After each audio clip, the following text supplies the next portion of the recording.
Yang dikasihi Tuhan, sebelum mengawali firman Tuhan kita berdoa sedikit lagi ya, kita berdoa sebentar lagi. Mari bersama kita akan berdoa.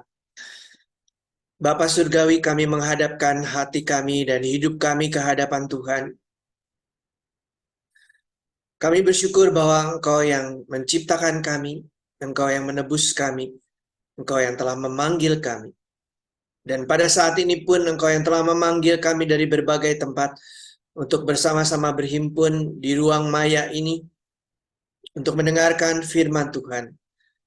Sebab itu kami mohon supaya Roh Kudus menguasai hati dan pikiran kami.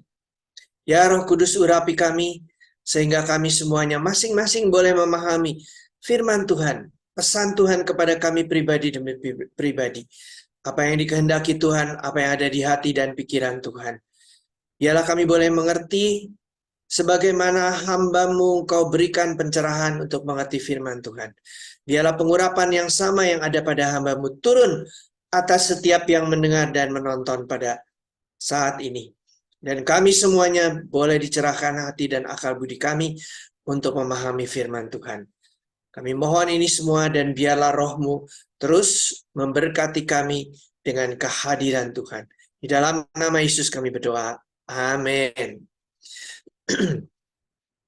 Baik Bapak Ibu Saudara-saudari sekalian, tema yang saya sampaikan adalah aku mau mendengar apa yang hendak difirmankan Tuhan.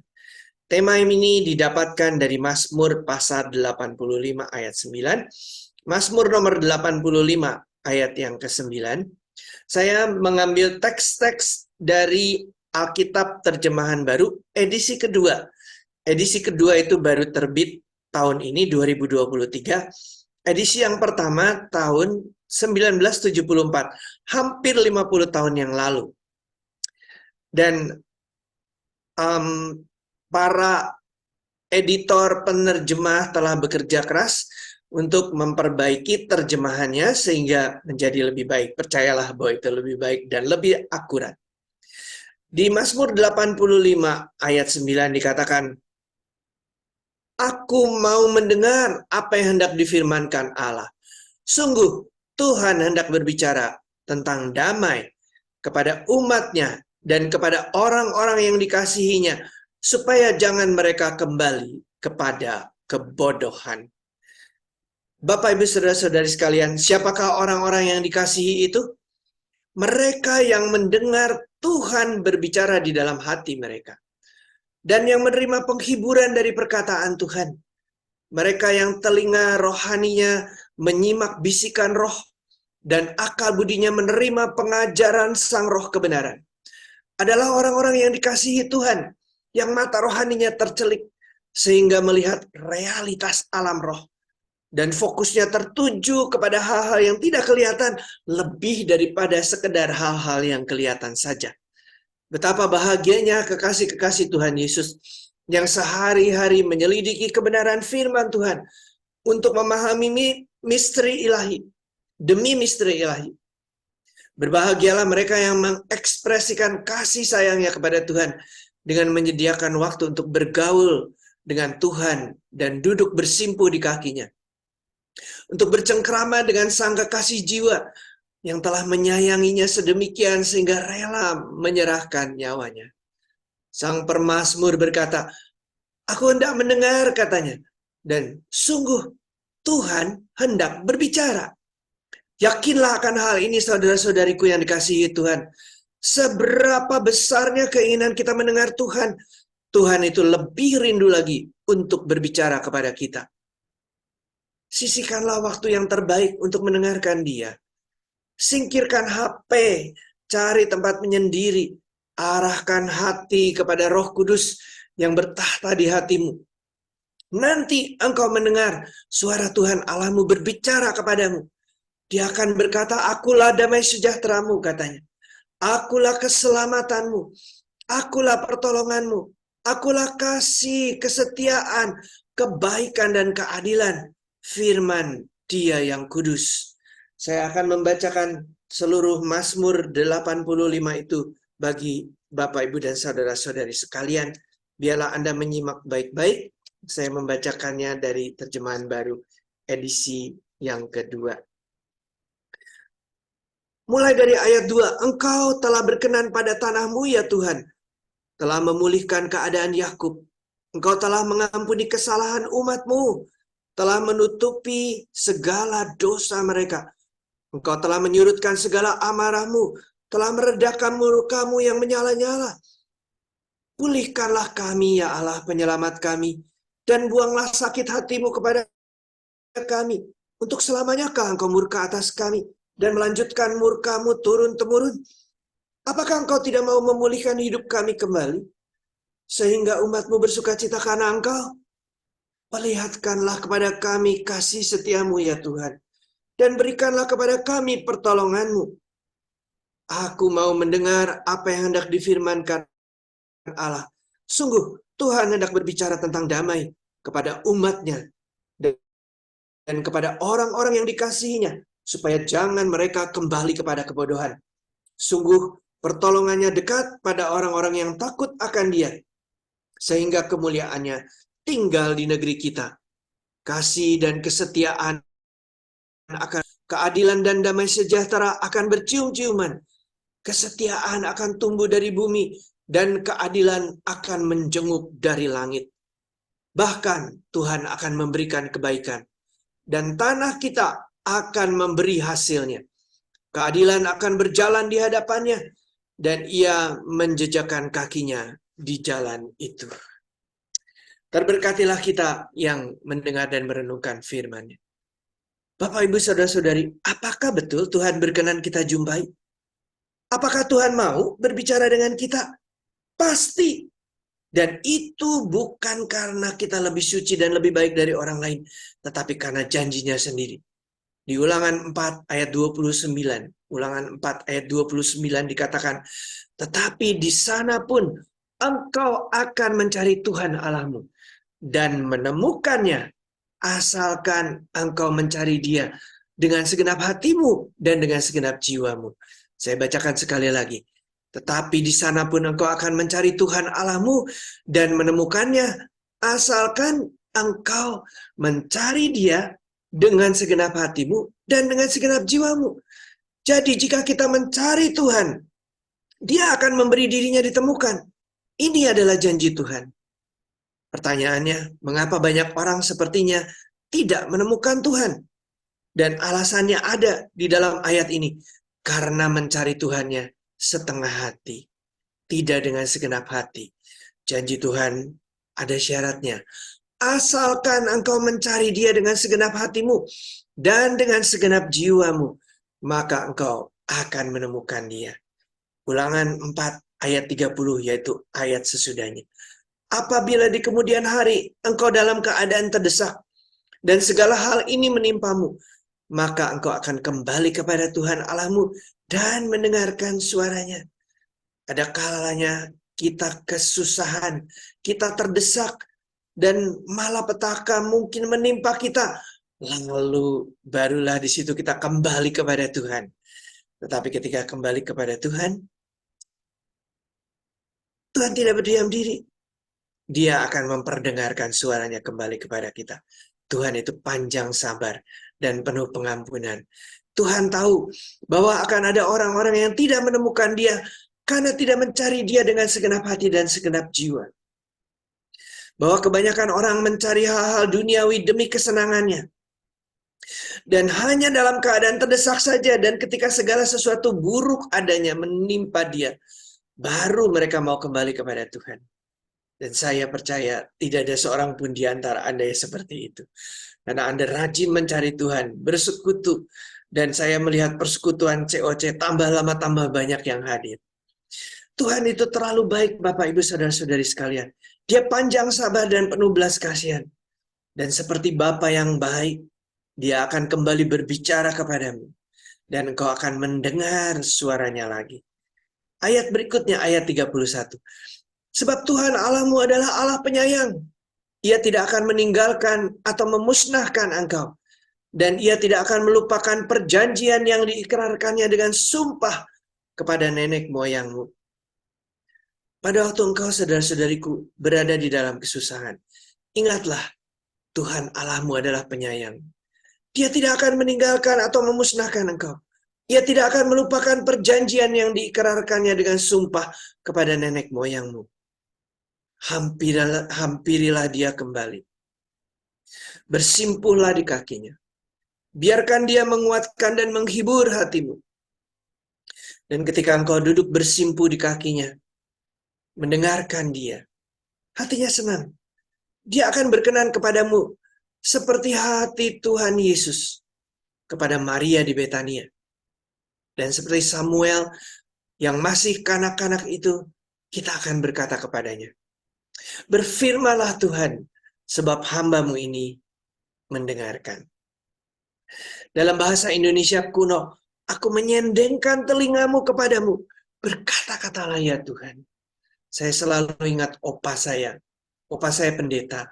Dan ketika dia berkhotbah atau di kamarnya, dia selalu membuka Alkitab dan berkata, Tuhan bersabdalah karena hamba-Mu mendengarkan. Dan saya menyaksikan bagaimana Tuhan berbicara kepadanya.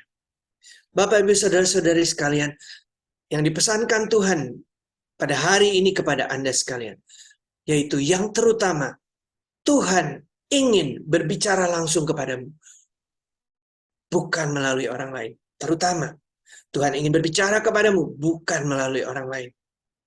Saya cemas Bapak Ibu, karena ada orang yang berbicara seperti yang pernah dikatakan oleh orang-orang Israel kepada Musa. Di Keluaran 20 ayat 19, orang-orang Israel berkata kepada Musa, engkau Musa, engkau saja yang berbicara kepada kami. Kami akan mendengarkan. Janganlah Allah yang berbicara kepada kami, supaya kami tidak mati. Bayangkan mereka berkata, jangan Allah berbicara kepada kami, supaya kami tidak mati. Lalu bangsa itu berdiri jauh-jauh, sedangkan Musa pergi mendekati awan yang kelam tempat Allah berada. Saudara-saudariku, janganlah membiarkan orang lain saja yang berbicara kepada saudara-saudari. Tuhan mengasihimu. Tuhan ingin berbicara langsung kepadamu. Jangan tidak percaya akan hal ini. Ini adalah kebenaran. Percayalah bahwa Dia Maha Penyayang. Dia rindu berbicara kepadamu sendiri. Hari ini kita buang ketidakpercayaan itu. Biarpun Musa atau nabi manapun yang berbicara kepadamu, itu tidak sepenting dan tidak seberharga dan tidak semulia dan tidak seindah jika Tuhan sendiri berbicara kepada Anda. Bukankah Tuhan melalui Roh Kudus-Nya yang berbicara kepada para nabi dan para rasul dan para pengajar itu? Dan sekarang, bukankah Roh Kudus telah dicurahkan kepadamu? Bukankah Roh Kudus ada di hatimu? Roh dari para nabi, roh dari para rasul, dan roh dari para pengajar itu. Bukankah Roh Kudus ada di hati kita semua masing-masing? Apakah Roh Kudus itu tidak mau berbicara kepadamu? Tidak mungkin. Tuhan Yesus menyatakan bahwa Dialah Roh Kuduslah yang akan menuntun kamu kepada segala kebenaran. Tapi barangkali ada yang berkilah. Iya, tapi mereka kan itu orang-orang yang diurapi. Tahukah saudara-saudari bahwa kata pengurapan yang artinya pengurapan Roh Kudus itu hanya muncul 3 kali di Perjanjian Baru. Dan itu berkenaan dengan pengurapan yang ada di hati setiap orang percaya. Semua orang percaya memiliki Roh Kudus dan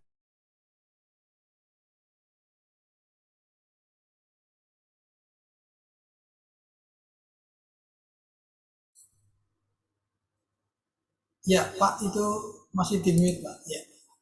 ya baik. Tadi keputus ya sedikit. Sebentar. Oke. Jadi barangkali ada yang berkata, oh orang-orang itu diurapi, saya tidak. Oh, tapi Bapak Ibu, saya akan tunjukkan di dalam 1 Yohanes 2 ayat 20 dan 27. 1 Yohanes 2 ayat 20 dan 27. Dikatakan demikian, namun kamu telah beroleh pengurapan dari Yang Kudus. Yohanes berbicara kepada orang-orang yang membaca suratnya. Dan dengan demikian kamu mengetahuinya. Sebab Di dalam diri kamu tetap ada pengurapan yang telah kamu terima dari Dia. Karena itu kamu tidak perlu diajar oleh orang lain. Tetapi sebagaimana pengurapannya mengajar kamu tentang segala sesuatu dan pengajarannya itu benar bukan dusta, dan sebagaimana pengurapan itu telah mengajar kamu, demikianlah hendaknya kamu tetap tinggal di dalam Dia. Saya menggarisbawahi kata pengurapan dari Yang Kudus dan kata dengan demikian kamu mengetahuinya. Ini berbicara mengenai kita akan mengetahui kebenaran. Dikatakan kamu tidak perlu diajar orang lain, tetapi sebagaimana pengurapannya mengajar kamu tentang segala sesuatu, pengurapan itu telah mengajar kamu. Itu bagian-bagian yang garis bawahi. Bapak Ibu Saudara sekalian yang saya hormati, apakah saya menyampaikan hal ini supaya Bapak Ibu berhenti mendengarkan khotbah dan pengajaran? Tentu saja tidak. Di Efesus 4 ayat 11 sampai 14 kita membaca bahwa Efesus 4 ayat 11 sampai 14. Dialah yang memberikan rasul-rasul maupun nabi-nabi, baik pemberita-pemberita Injil maupun gembala-gembala dan pengajar-pengajar, untuk memperlengkapi orang-orang kudus bagi pekerjaan pelayanan, bagi pembangunan tubuh Kristus, sampai kita semua telah mencapai kesatuan iman dan pengetahuan yang benar tentang anak Allah, kedewasaan penuh, dan tingkat pertumbuhan yang sesuai dengan kepenuhan Kristus, sehingga kita bukan lagi anak-anak yang diombang-ambingkan oleh berbagai angin pengajaran, oleh permainan palsu manusia dalam kelicikan mereka yang menyesatkan. Saudara-saudariku, Tuhan Yesus memberikan, artinya mengaruniakan, artinya menghadiahkan 5 jabatan itu. Para rasul, para nabi, para pemberita Injil, para gembala, dan para pengajar kepada gerejanya. Tapi untuk apa? Apakah kita harus mendengarkan mereka saja? Bukan. Dikatakan di dalam teks ini, ayat Efesus 4 ayat 11 sampai 14 dengan jelas, bahwa mereka diberikan kepada jemaat Tuhan oleh Tuhan Yesus untuk memperlengkapi, sekali lagi untuk memperlengkapi orang-orang kudus, bukan sebagai penerus suara Tuhan bagi jemaat sehingga jemaat tidak perlu mendengar sendiri suara Tuhan, bukan.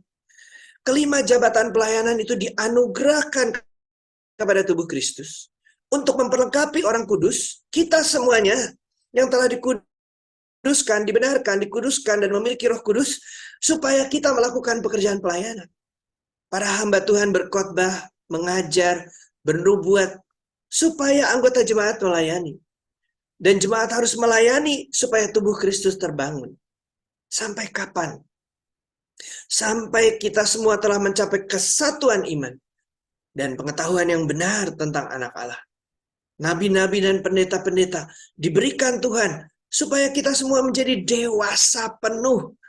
Dan tingkat pertumbuhan kita, sasaran kita adalah pertumbuhan tubuh Kristus yang kemudian tidak kurang kepenuhannya daripada kepenuhan Kristus. Sampai kepada kesempurnaan kepenuhan Kristus di dalam kita semuanya sebagai tubuh Kristus. Sampai kita bukan lagi anak-anak rohani yang terombang-ambing oleh berbagai angin pengajaran. Saudara-saudariku, dengan takut-takut saya menyampaikan hal ini. Karena mungkin orang menyangka saya sedang mengatakan supaya Anda semua jangan lagi mengundang nabi-nabi. Not true, that's not it. Tapi saya berdosa kepada Tuhan jika saya tidak mengingatkan saudara-saudari supaya kita tidak mengganti suara Tuhan kepada Anda pribadi dengan suara kenabian orang lain. Karunia kenabian itu adalah hadiah Tuhan. Tapi jangan sampai hadiahnya menggantikan Dia sang pemberi hadiah. Tuhan ingin berbicara kepada kita pribadi-pribadi. Yesus Kristus adalah sang mempelai pria. Dialah suami sorgawi kita. Masakan Dia tidak mau berbicara kepada kita? Dia mau berbicara. Bahkan berbicara dengan mesra, dengan penuh kasih kepada kita. Bapak Ibu, kadang-kadang terjadi seorang suami membelikan istrinya HP yang paling bagus, yang paling mutakhir, yang paling canggih. Dan sang istri senang sekali. Lalu begitu asyik menggunakan HP itu. Dan suaminya dicuekin, diabaikan. Apa nggak jengkel ya? Tapi jangan-jangan kita terlalu asik mendengarkan suara kenabian dari YouTube. Dengerin khotbah-khotbah, lalu mengabaikan suara Tuhan itu sendiri yang berbicara kepada kita pribadi. Saya tidak biasa memegahkan diri, tetapi barangkali kali ini perlu untuk menunjukkan bahwa saya tidak anti dengan nabi-nabi yang bernubuat kepada kita. Saya juga suka mendengarkan orang-orang lain dan saya selalu mendengarkan khotbah orang lain. Di dalam suatu ibadah khusus staf gereja, kami dilayani oleh Dr. Alamu BF2. Saya kurang tahu apakah ada yang familiar dengan beliau. Beberapa kali beliau ke Indonesia dan beliau adalah seorang doktor. Dia secara akademik sangat bagus dan bergerak di dalam dunia pendidikan. Tetapi dia juga adalah seorang nabi yang sangat akurat. Dan pada hari itu, di dalam ibadah staf gereja, beliau berbicara mengenai turunnya jubah Elia kepada Elisa. Bagaimana Elisa menerima jubah kenabian dari Elia. Dan beliau berkata, saya akan mendoakan Anda satu persatu, menumpangkan tangan kepada Anda. Anda tidak usah berkata apa-apa, saya hanya mendoakan supaya Tuhan menurunkan jubah itu kepada Anda. Saya jadi penterjemah waktu itu, dan beliau memberikan mic-nya kepada saya. Jadi saya pegang 2 mic. Dia pergi menumpangkan tangan atas semua yang hadir pada waktu itu, para pendeta, pendeta muda, staf, dan sebagainya. Dan banyak atau beberapa rebah dalam kuasa Tuhan. Kemudian beliau mendatangi saya. Dan saya dengan senyum saya berikan mic-nya kepada beliau. Saya pikir beliau mau bicara lagi. Tapi dia tidak terima mic itu. Dia langsung menumpangkan tangan atas saya dan saya terpental dan terpelanting ke lantai sambil masih pegang mic. Saya takut dia pecah. Dan saya dilawat Roh Kudus dengan begitu hebatnya ketika saya beranjak dari lantai. Setelah itu selesai, semua sudah keluar dari ruangan kecuali 1 orang nungguin saya. Dan termasuk Dr. Alemu juga sudah tidak ada. Besoknya kami berjumpa kembali dan saya bertanya, Dr. Alemu, apa yang terjadi kemarin kan? Apakah itu berarti saya menerima jubah Elisa? Ya, pasti kamu sudah menerimanya. Jadi saya kenabian itu muncul setelah 40 tahun melayani Tuhan. Dan itu diteguhkan. Tetapi bukan berarti saya selalu bisa bernubuat, tidak. Ya, saya agak berbeda pelayanan saya. Pelayanan saya lebih kepada menulis dalam ilham Roh Kudus. Seperti nabi-nabi penulis Yesaya, Yeremia, Yeskiel, nabi-nabi penulis firman. Bukan berarti saya menyamakan diri dengan mereka, sama sekali tidak. Saya berdasarkan tulisan-tulisan mereka saya bisa menulis. Dan khotbah hari ini ditulis kira-kira 3 minggu yang lalu. Selama 5 jam Tuhan berbicara kepada saya. Saya mengambil teks kitab suci, menuliskannya. Kira-kira 5 jam itu khotbah tercepat yang saya tulis. Hari Minggunya saya revisi sedikit kalau ada salah-salah ejaan. Dan hari ini sudah jadi 2 minggu yang lalu. Selama 2 minggu saya padat sekali, tidak sempat membuatkan PowerPoint bagi Anda. Tapi nanti Anda boleh minta kepada Pak Yanuar dan dia akan mengirimkan teks khotbah ini kepada saudara-saudari untuk dipelajari kembali. Untuk disiarkan kepada orang lain juga boleh. Sekali lagi, saudara-saudari, para nabi itu, mereka menyampaikan hal-hal yang indah, nasihat yang bagus-bagus, kadang-kadang teguran, kadang-kadang pencerahan atas situasi yang kita alami, kadang-kadang nasihat yang mengarahkan kita. Saya sendiri senang didoakan dan dinubuatin. Tetapi pada suatu kali ada nabi yang sangat peka dan dipakai Tuhan dengan dahsyat. Saya datang, saya tidak dapat apa-apa.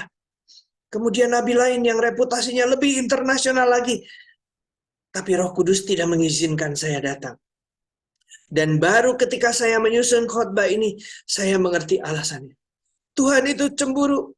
Tuhan mau mengajar saya lebih banyak dan menuntut saya lebih akurat daripada yang bisa disampaikan oleh seorang nabi manapun.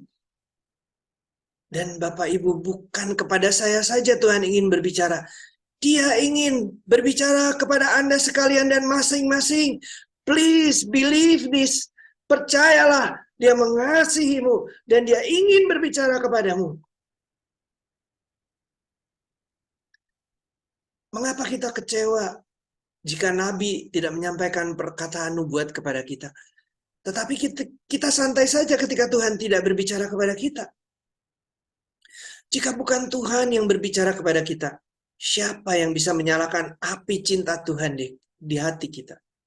Tidak ada seorang pun yang bisa.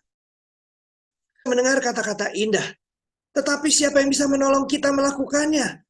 Jika bukan Tuhan sendiri, Roh Kudus sendiri yang menghidupkannya di hati kita.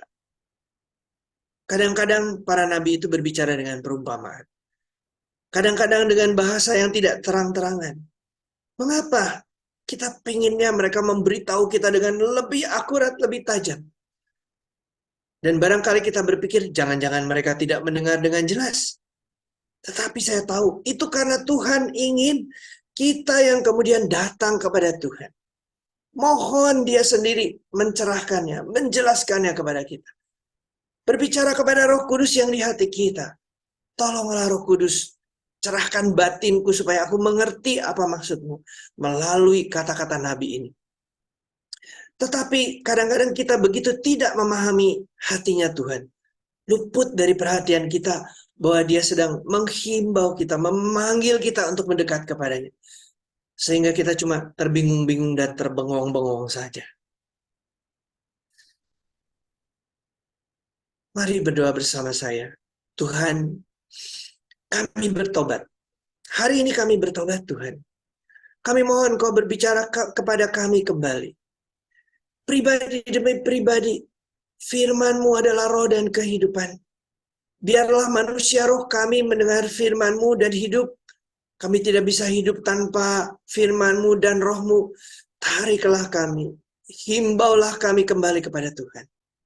Biarlah telinga rohani kami dibukakan dan mata rohani kami disingkapkan, supaya kami melihat Engkau di dalam kebenaran firman-Mu, supaya kami mendengar suara-Mu sendiri, supaya kami bergaul dengan Engkau dengan cara yang lebih karib lagi, karena Engkau mau berbicara kepada kami seperti sahabat dengan sahabatnya.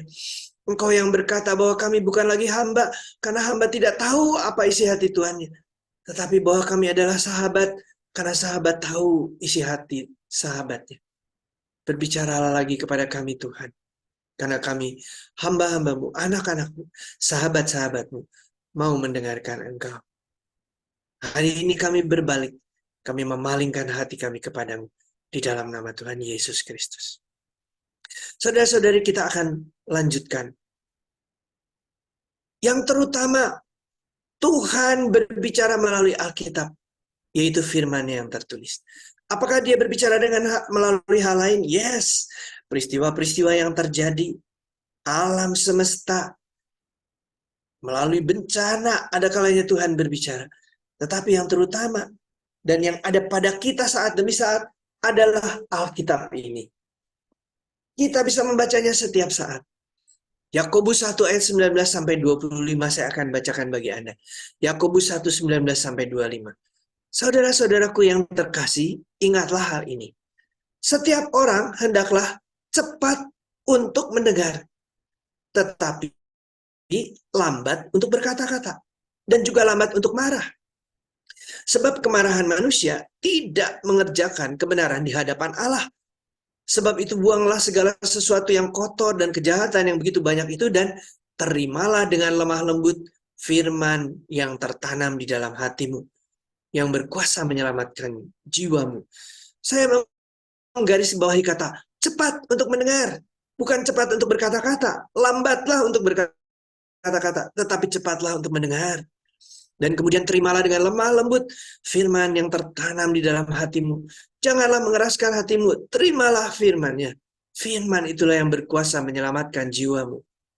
Hendaklah kamu menjadi pelaku firman dan bukan hanya pendengar saja. Sebab jika tidak demikian, kamu menipu diri sendiri.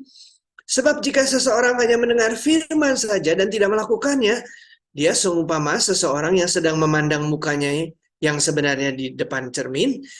Ia memandang dirinya, lalu pergi, dan segera lupa bagaimana rupanya. Namun, siapa yang meneliti hukum yang sempurna, hukum yang memerdekakan orang, dan bertekun di dalamnya, bukan hanya mendengar lalu melupakannya, tetapi sungguh-sungguh melakukannya, ia akan berbahagia oleh perbuatannya. Saya menggarisbawahi kata pelaku firman, bukan hanya pendengar saja. Saya juga menggarisbawahi kata meneliti hukum yang sempurna. Dan kemudian kata bertekun di dalamnya. Dan kata sungguh-sungguh melakukannya. Jadi di dalam teks ini ada 5 hal yang kita bisa cermati. Apakah yang harus kita lakukan terhadap firman Tuhan? Ada 5 hal menurut Yakobus. Yang pertama, mendengarkan. Lebih cepat mendengar dan lambat berkata-kata. Ada orang-orang yang merasa sok tahu dan terlalu cepat berkata-kata dan menganggap filosofi mereka, pendapat mereka lebih benar daripada firman Tuhan. Tapi lebih baik kita fokus kepada firman Tuhan. Mendengar dulu, baru kita berkata-kata. Dan yang kedua, kita harus menerima firman itu dengan lemah lembut. Kita harus melembutkan hati kita, tidak mengeraskannya.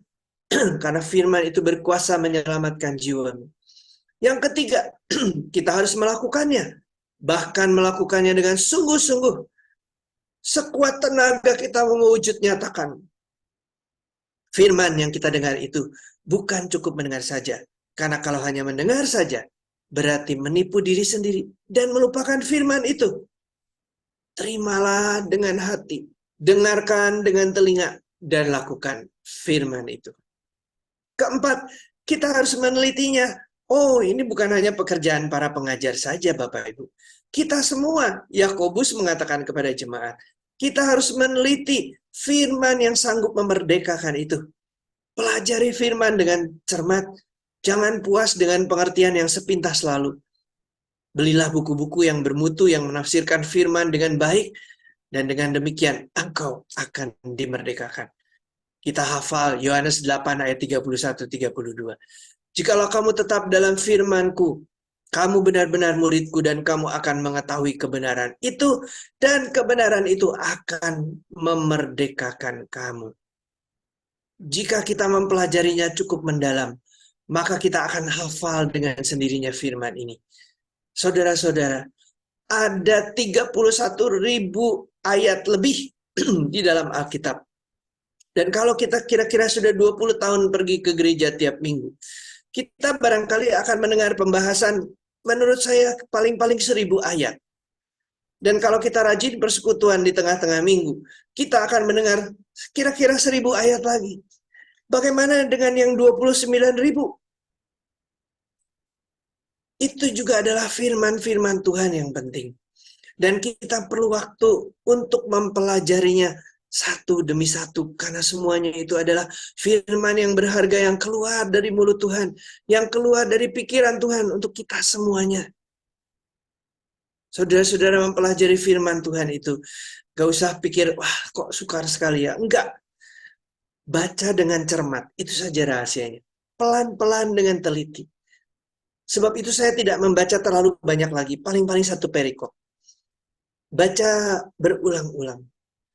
Baca dalam bahasa lain. Kalau bisa bahasa Inggris, baca versi bahasa Inggris. Sekarang nggak usah beli gratis kok. Banyak versi bahasa Inggris yang gratis. Kalau bisa bahasa Jawa, baca dalam bahasa Jawa. Saya bukan orang Jawa, tapi ketika saya membaca teks dalam bahasa Jawa, ada nuansa yang tidak tertangkap dari bahasa Indonesia, tetapi tertangkap di dalam bahasa Jawa. Bisa bahasa Mandarin, atau bahasa Jerman, atau bahasa Prancis, atau bahasa Sunda, bahasa apapun. Carilah Alkitab dalam bahasa-bahasa itu dan bandingkan dengan bahasa Indonesia. Itu mempelajari firman. Itu memperkaya pengertian Anda akan firman Tuhan itu. Dan efek daripada memahami firman Tuhan, kita akan menggunakan firman Tuhan itu sebagai kosakata, kata-kata kita. Maka kata-kata kita penuh kuasa karena berasal dari firman Tuhan. Kita menyatakan kebenaran. Dan kita juga menggunakan kata-kata dari firman itu untuk doa-doa kita. Maka kita akan berdoa dengan berani. Kita tidak merengek-rengek. Kita tahu janji Tuhan. Dan kita hafal akan janji Tuhan itu. Maka kita akan berkata-kata dengan penuh kuasa Tuhan di dalam mulut kita. Jadi tidak cukup hanya mengucapkan saja secara hafalan, tapi pelajarilah. Yang kelima, bertekunlah di dalamnya. Bertekun, konsisten, lakukan firman Tuhan. Maka engkau akan diberkati. Segala pekerjaanmu, segala perbuatanmu akan memuliakan Tuhan dan juga memberkati orang-orang lain. Mengapa kita harus melakukan kelima hal ini terhadap firman Tuhan? Kok repot ya? Mesti dengar, mesti terima, mesti lakukan, mesti pelajari, mesti bertekun. Mengapa? Karena saudara-saudari mau berubah menjadi dewasa di dalam Tuhan Yesus. Betul kan? Saya yakin hati Anda berseru seperti itu. Aku mau disempurnakan. Aku mau semakin hari semakin serupa dengan Yesus Kristus kekasih jiwaku. Supaya dunia tahu bahwa dia hidup. Ketika dunia melihat kita, dia melihat kecemerlangan, mereka melihat kecemerlangan Kristus di dalam diri kita. Dan namanya dimuliakan dan mereka diselamatkan. Saya menemukan setidaknya ada 3 hal di dalam firman Tuhan. Mengapa kita harus melakukan kelima hal ini di dalam firman Tuhan? Yang pertama-tama, kita melakukan kelima hal ini terhadap firman Tuhan karena kelima hal ini akan mengubah akal budi kita. Yang pertama-tama, Bapak Ibu, kalau kita mau berubah, akal budi kita harus berubah dulu. Cara berpikir kita, frame of mind, dan pola pemikiran kita harus berubah. Tuhan menghendaki kita memikirkan pikiran-pikiran Tuhan. Pikiran-pikirannya dan pemikiran-pemikiran Tuhan itu telah dituangkan di dalam Alkitab. Bagian kita adalah menggalinya, memahaminya. Untuk terjadinya perubahan akal budi kita, kita tidak cukup mendengarkan khotbah saja. Kita harus menerima firman Tuhan di dalam hati kita. Kebanyakan orang, saya tidak tahu ya, saya tidak berani menuduh. Apakah ketika kita pulang setelah mendengarkan khotbah, apakah ada waktu di hari itu atau di hari selanjutnya untuk kita mempelajari kembali apa yang kita dengarkan? Baik sekali kalau ada. Tapi kalau tidak ada, hari ini kita akan berubah ya. Kita akan studi firman Tuhan. Kita akan menerima firman Tuhan di dalam hati kita setelah mendengar. Lalu kita menyelaraskan hati dan jiwa kita, pikiran kita dengan kebenaran firman itu. Lalu dengan sungguh-sungguh mewujud nyatakannya. Kita menelitinya dengan cermat dan bertekun melaksanakannya di dalam hidup kita sehari-hari. Maka pada akhirnya kita akan menyerupai Yesus Kristus. Sedemikian sehingga kita satu dalam iman dan tidak diombang-ambingkan lagi oleh angin pengajaran. Dan kita bisa berkata bersama Paulus seperti yang diucapkannya di 1 Korintus 2 ayat 16. Kami memiliki pikiran Kristus. Tuhan ingin kita semua memiliki pikiran Kristus. Berpikir seperti Kristus berpikir. Bukankah Anda menginginkannya? Yesus adalah orang paling berhikmat di dunia ini. Melebihi Salomo hikmatnya. Kita pikir, wah senang sekali kalau IQ kita tinggi. Dan kita punya hikmat seperti Salomo. Tetapi di dalam kita ada Roh Kristus yang membuat Anda berpikir dengan cerdas. Dan ketika Anda menghadapi masalah, Anda akan menemukan hikmat-hikmat. Bahkan ketika orang bercerita kepadamu mengenai masalahnya, engkau akan menjadi sumber hikmat bagi mereka. Amin, Bapak Ibu. Kedua, mengapa kita melakukan kelima hal ini terhadap firman Tuhan? Karena melakukan kelima hal ini terhadap firman Tuhan akan membuat kita berbuah-buah. Mengapa kita melakukan 5, bukan 1, 2 saja? Mengapa harus mendengar, menerima, sungguh-sungguh melakukan, meneliti, dan bertekun di dalam firman Tuhan? Kita akan perhatikan perumpamaan penabur di dalam 3 Injil. Markus, Matius, dan Lukas.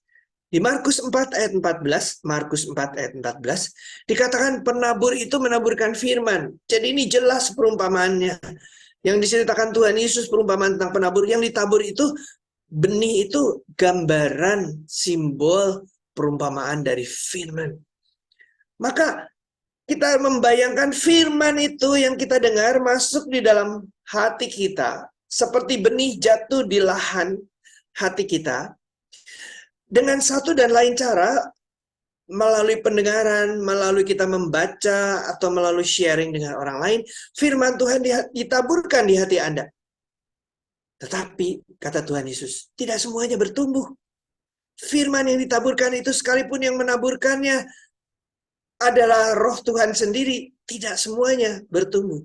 Matius 13 ayat 23 mengatakan, Matius 13 ayat 23, yang ditaburkan di tanah yang baik, artinya orang mendengar firman itu dan mengerti, dan karena itu ia berbuah. Ada yang 100 kali lipat, ada yang 60 kali lipat, ada yang 30 kali lipat. Jadi saya cetak tebal, mendengar firman itu dan mengerti. Bukan cuma mendengar, tetapi mengerti. Kalau mengerti, barulah firman itu berbuah. Bisa 100 kali lipat, bisa 60 kali lipat, bisa 30 kali lipat. Jadi tidak cukup mendengar, tidak cukup hanya membaca, tetapi harus mengerti. Itu sebabnya saya sudah tidak lagi pakai target ya. Wah, saya harus baca 5 pasal sehari. Enggak. Lebih baik saya baca beberapa ayat saja, tetapi dengan penuh pengertian. Lahan hati kita itu perlu dipersiapkan. Ketika tadi kita menyembah Tuhan, itu kita sedang mempersiapkan hati. Roh Tuhan bekerja melembutkan hati kita, membawa hati kita, roh kita ke hadirat-Nya. Dan kalau ada yang keras-keras dibuangi, ya. Seperti tanah itu harus dibajak, batu-batunya dibuangi, semak durinya dicabutin, alang-alangnya dicabuti. Lalu ketika tanah itu menjadi gembur, disirami, ada kalanya diberi pupuk, maka benih akan bertumbuh.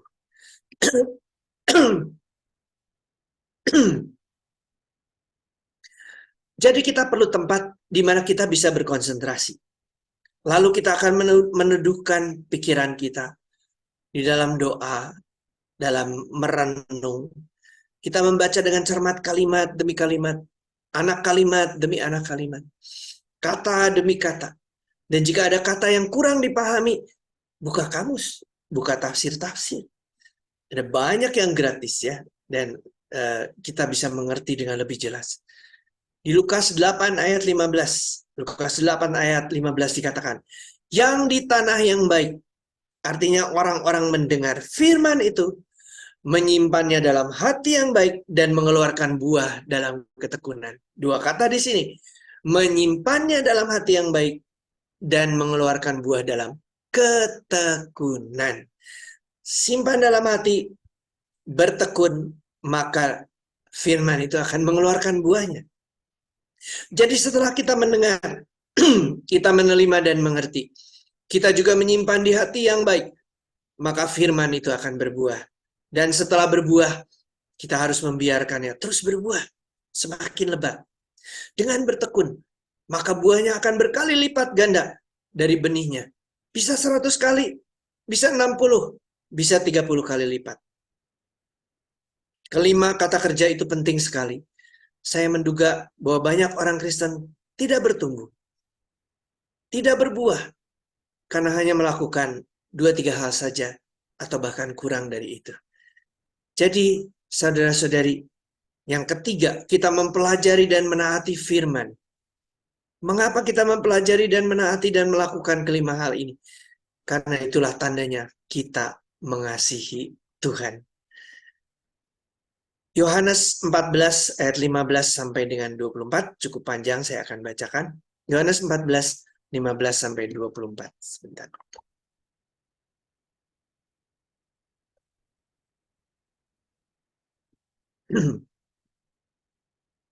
Jikalau kamu mengasihi aku, kamu akan menuruti perintah-perintahku. Aku akan minta kepada Bapa, dan ia akan memberikan kepadamu seorang penolong yang lain, supaya ia menyertai kamu selama-lamanya, yaitu Roh kebenaran. Tuhan itu tahu ketika berbicara begini. Begitu kita mendengar, jikalau kamu mengasihi aku, kamu akan menuruti perintah-perintahku. Oh Tuhan, perintah-perintah itu berat. Aku tidak sanggup melakukannya. Sebelum kita bertanya, Tuhan sudah berkata, aku akan minta kepada Bapa, dan Dia akan memberikan kepadamu seorang penolong yang lain, seorang parakletos. Yesus sendiri adalah penolong. Dia akan minta penolong yang lain, yaitu Roh Kudus. Yesus adalah parakletos, Roh Kudus juga adalah parakletos. Jadi Yesus naik ke surga, Roh Kudus turun ke dalam hati kita ketika kita percaya kepadanya. Dan Dia akan menyertai kamu selama-lamanya. Roh Kudus itu tidak keluar masuk Bapak Ibu. Dia ada di hati kita selama-lamanya. Dan Dialah Roh kebenaran. Dialah yang akan menuntun kita bukan hanya mengerti kebenaran, tapi juga melakukan kebenaran. Dunia tidak dapat menerima Dia, sebab dunia tidak melihat Dia dan tidak mengenal Dia. Namun kamu mengenal Dia, sebab Ia menyertai kamu dan akan tinggal di dalam kamu. Aku tidak akan meninggalkan kamu sebagai yatim piatu. Aku akan datang kepadamu. Sesaat lagi dunia ini tidak akan melihat aku lagi, tetapi kamu akan melihat aku. Sebab aku hidup dan kamu pun akan hidup. Pada waktu itulah kamu akan tahu bahwa aku di dalam Bapa-Ku, dan kamu di dalam aku, dan aku di dalam kamu. Roh Tuhan ada di dalam kita, dan kita juga ada di dalam Tuhan. Siapa yang memegang perintah-perintahku, kata Tuhan Yesus, dan melakukannya, dialah yang mengasihi aku. Siapa yang mengasihi aku, ia akan dikasihi oleh Bapa-Ku. Dan aku pun akan mengasihi dia, dan akan menyatakan diriku kepadanya. Saat itulah Yudas, bukan Iskariot, Yudas berkata kepadanya, Tuhan, apa sebabnya engkau hendak menyatakan dirimu kepada kami dan bukan kepada dunia? Jawab Yesus, jika seseorang mengasihi aku, ia akan menuruti firman-Ku, dan Bapa-Ku akan mengasihi dia, dan kami akan datang kepadanya dan tinggal bersama-sama dengan dia. Siapa saja yang tidak mengasihi aku, ia tidak menuruti firman-Ku. Firman yang kamu dengar itu bukanlah dari aku, melainkan dari Bapa yang mengutus aku. Saudara-saudariku, apakah kasih Allah kepada setiap orang itu sama? Kita maunya begitu ya. Kita maunya Allah mengasihi semua orang, tidak membeda-bedakan. Tetapi pernyataan di ayat-ayat ini jelas memperbedakan kasih Allah kepada orang-orang. Yesus berkata, siapa yang mengasihi aku akan dikasihi oleh Bapa-Ku. Tidak semua orang mengasihi Yesus. Apakah mereka akan dikasihi Bapa? Tidak. Siapa yang mengasihi Yesus akan dikasihi Bapa. Dan aku pun akan mengasihi dia. Dan akan menyatakan diriku kepadanya. Yudas yang bukan Iskariot itu bertanya, Tuhan, apa sebabnya engkau hendak menyatakan dirimu kepada kami dan bukan kepada dunia? Saudara perhatikan, Yudas juga berpikir, seharusnya Allah tidak pilih kasih, tetapi mengasihi seluruh dunia dengan kadar yang sama, sehingga dia akan menyatakan diri dengan cara yang sama kepada semua orang. Tetapi Yesus menjawab, jika seseorang mengasihi aku, ia akan menuruti firman-Ku, dan Bapa-Ku akan mengasihi dia.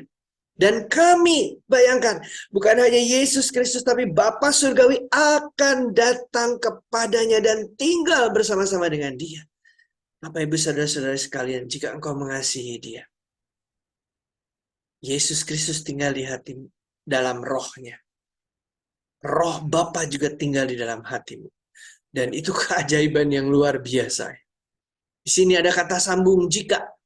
Jika itu menunjukkan persyaratan dari janji, yaitu Bapa-Ku akan mengasihi dia dan kami akan datang kepadanya, kepada Anda dan saya, tinggal bersama-sama dengan dia jika kita mengasihi dia. Jadi janji Tuhan ini bersyarat. Barang siapa memenuhi persyaratan itu akan menerima penggenapan janjinya dan mengalami. Betapa ajaibnya jika kita mengalaminya. Bapak Ibu saudara-saudari sekalian, inilah pesan Tuhan kepada persekutuan doa cross of Christ. Yaitu, come to Christ. Datanglah kepada Kristus itu. Worship Him. Sembahlah Dia. Dan dengarlah Dia. Dengarkanlah suaranya. Karena Dia lebih rindu daripada Anda untuk memperdengarkan suaranya. Ketimbang Anda rindu mendengar suaranya. Dia pasti akan berbicara kepadamu. Inilah pesan Tuhan pada hari ini. Tuhan memberkati Anda. Mari kita berdoa sekali lagi.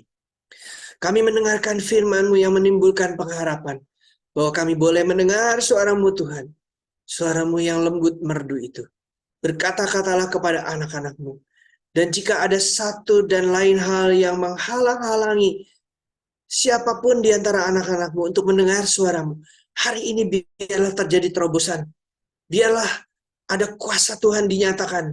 Dan telinga rohani kami terbuka semuanya. Mata rohani kami tercelik di dalam nama Tuhan Yesus.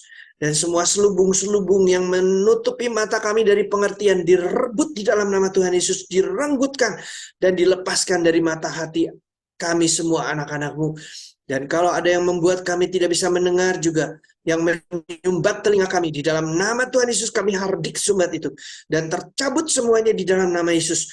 Mulai hari ini kami mendengar suara Tuhan. Ketika kami membaca firman Tuhan, mata kami tercelik dan kami mengerti firman. Di dalam nama Tuhan Yesus kami mohon. Amin. Tuhan memberkati Anda sekalian.